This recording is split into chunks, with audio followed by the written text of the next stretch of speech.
in the financial industry, like use the word diligence, right? Like there's a diligence aspect that goes into any sort of financial investment. And so I just would love for you to sort of speak to that in terms of how ESG is just another sort of tool that's being used in that diligence portion and how that sort of gets misconstrued. Yes. Well, before it became this political hot button, um, over the past, call it 6 to 9 months, people still thought of ESG as an investment signal. It was like an attribute of a company, Mm, because a lot of the ESG data providers, market it as a signal. And they do this because largely because a lot of the institutional investment owners um, required them to make this a commoditized data product.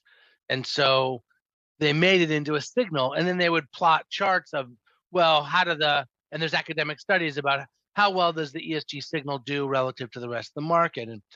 And that then became a thing, like a noun, like there's a mm, ESG, there's an ESG company and a non-ESG company.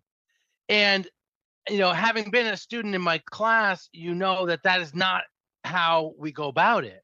hmm. We evaluate the environmental or social performance of activities of a company in terms of how does it affect the financial condition of the firm as borne out in the financial statements. Right. And once we have that information, we can then build a portfolio of companies that we feel are um, either finding solutions to ESG problems, or are very good at managing the E or S risks that the companies face.